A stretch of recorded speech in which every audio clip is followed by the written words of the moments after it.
Welcome to Plan on It with attorney Christopher E. Botti, board certified specialist in estate planning, trust, and probate law. Chris has more than 30 years of experience helping individuals and families plan for long term care and protect what they have built. I'm Leanne Lyon, and today we are talking about how Medi-Cal rules apply differently for married couples and what that means when one spouse needs long term care. Hello, Chris. It's good to see you again. Good to see you, Leanne. Thank you for having me. So, Chris, how do Medi Cal rules apply differently when somebody is married versus single? Well, in California, we have a very well-established public policy that we don't want to bankrupt families if one spouse gets sick and needs to go into a skilled nursing facility and tap into the Medi-Cal program. And so we have these rules that are designed to, keep people in their homes and make sure they have resources to live the rest of their life. And they're just because unfortunately one of their spouse got sick, that they're not going to be destitute as a result of that. And so they're called the spousal impoverishment rules. They're really critical and they provide wonderful planning opportunities for someone like me who does this kind of planning, Medi-Cal planning, elder law. It gives us a lot of opportunity to protect and preserve assets and to keep that well spouse. We call the spouse who's not sick in their home for the rest of their lives.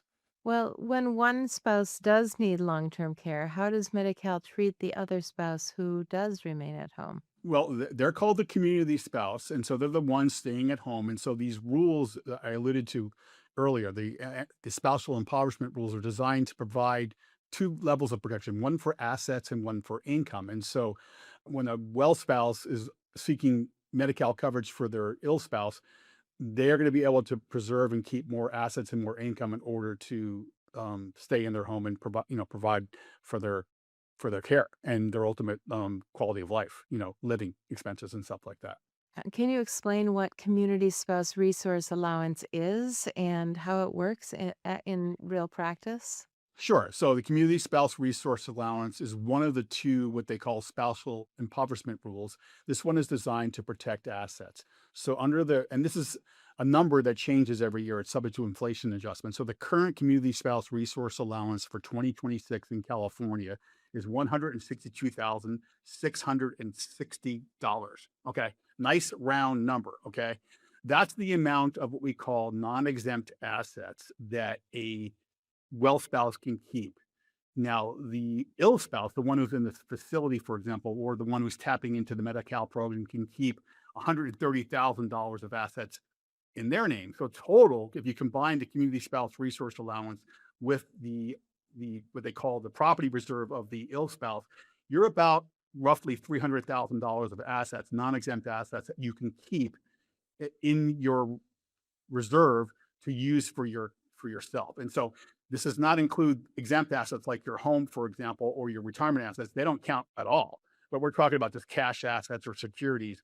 That's a significant sum of money that the wealth spouse will be able to keep to be able to live their life. So, what happens if most of a couple's assets are held jointly? Does that create any issues when applying for Medi Cal? Well, a lot of people think that, well, if I get divorced or if I become separated or if I give all my assets to to the well spouse, for example, and convert what was community property to what we call separate property, somehow they're gaining an advantage under the Medi-Cal program, and they're not. Medi-Cal could care less whether something's community property or separate property. They look at what is owned by either spouse, regardless of way it's titled. So if it's in community property or separate property, it doesn't matter. Those are resources that Medi-Cal will look to see if you can become eligible under the program. And so it really doesn't matter the characterization. If you're married, everything counts. Are there any protections available for the spouse at home that tend to surprise people when they hear about them? Well, there's a myth out there, and the state is not making efforts to kind of correct this myth that you can only have $2,000 in your name before you seek assistance under the Medi-Cal program. That has never been the case. And so, what surprises people, because unfortunately, sometimes people will get to me after they've made some massive mistakes. For example, thinking there's a $2,000 rule and they're spending assets unnecessarily, spending resources unnecessarily, or transferring assets improperly. And then they come to me and they're virtually on the verge of bankruptcy, and they're now seeking assistance. And so that's a massive mistake that people have, that make, unfortunately. And so the key with this planning is, don't wait. These rules, these spousal impoverishment rules, are designed to protect you. And so it surprises most people that you can keep as many assets as you can under the program. That's the number one biggest surprise people have is, wow, I didn't realize I can keep all this, that these assets didn't count, for example, like your home or your retirement assets. And so my job, my mission, is to correct that misunderstanding. And that's one of the reasons why I even wrote the ebook years ago, was to educate not only my clients, but potential future clients about this type of planning, and why, what the rules are, and how to preserve and protect your assets. So, how does the primary residence factor into Medi-Cal eligibility for married couples? So the cool thing is, in California, though this is not going to be the case forever, but right now your home is 100% exempt. Okay.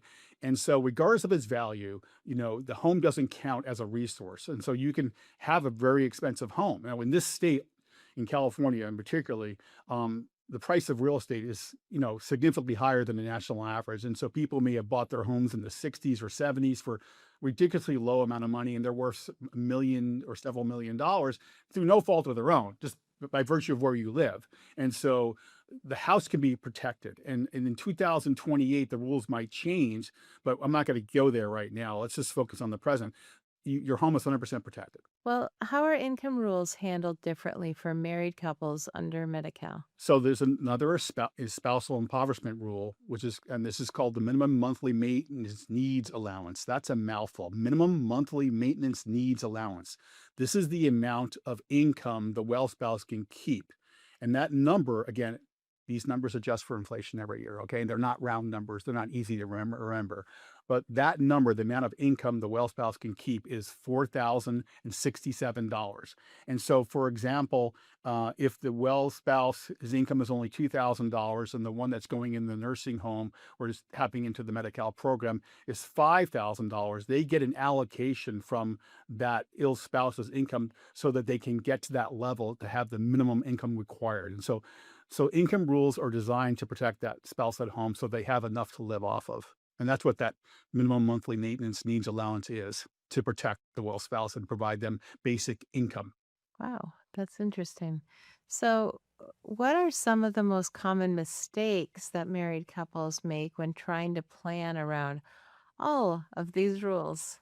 Well, there's several. Okay, so there's the on the planning side, just the failure to actually have your estate plan prepared correctly, to have I call it estate planning, Medi-Cal compliant estate plan. Attorneys like myself who specialize in this area, when they draft living trusts and other estate planning documents, they're looking ahead down the road. If my client needs to tap into the Medi-Cal program down the road, what do I need to put into their documents? What do I need to bake into their documents in order to put them in a position to succeed if they need this planning? So the first mistake people make is not drafting their estate planning documents, not having their planning documents be Medi-Cal compliant, right? That's the first mistake.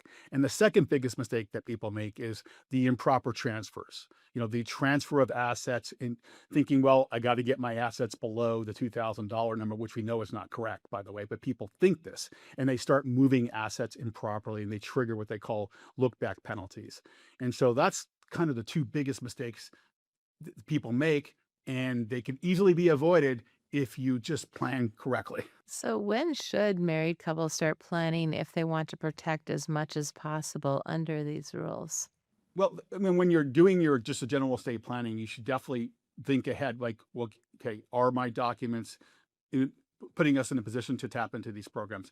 And as time goes on, then you're like, okay, and someone is starting to show signs of potentially cognitive decline, for example, and they're potentially years away from needing the program. You need to start thinking, about this. Like, within 1 or 2 years, if you think either spouse, yourself or your spouse, might need, if you're single, you might need potentially assistance through the Medi-Cal program, you need to start looking at, what can I do now? Because the longer the runway, the better it is in terms of planning opportunities. And so if you wait until it's what they call it in crisis situation, then it's more difficult to do. It can still be done, but there's a lot of things that it creates somewhat of a chaotic environment for people. And so we do this crisis planning all the time because you haven't done anything, and we have to jump through a lot of hoops in order to potentially help people. But you're better off having the peace of mind looking at it for, with a long landing strip where you start looking at these issues earlier in the process and the first sign that there's potentially an issue coming up. So, Chris, as we wrap up today, and this is for a listener who's thinking, whoa, there's a lot of information here. I'm not really sure what to do. What's one concrete step that they can take this week to start moving in the right direction?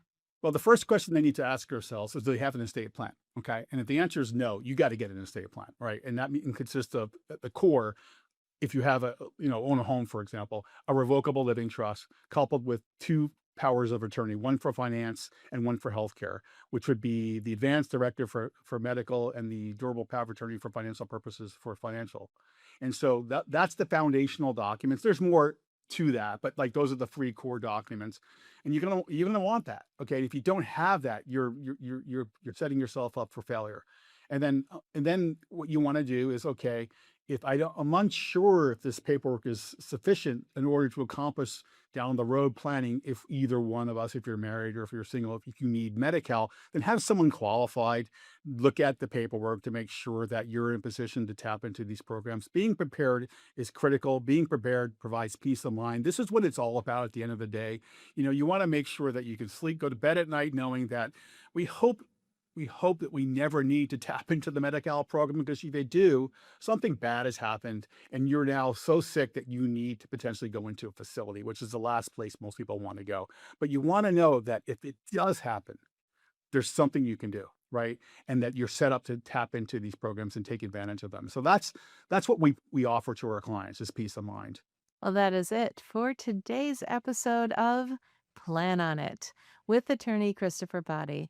To access more resources, including the 2026 Medi-Cal ebook and upcoming estate planning workshops, visit boddilaw.com, which you can find in the comments below. Thank you for listening, and remember to like, leave a review, subscribe to the show, and leave a review if you found this episode especially helpful. Thank you, Chris. Thank you for having me, and thank you for all these wonderful questions.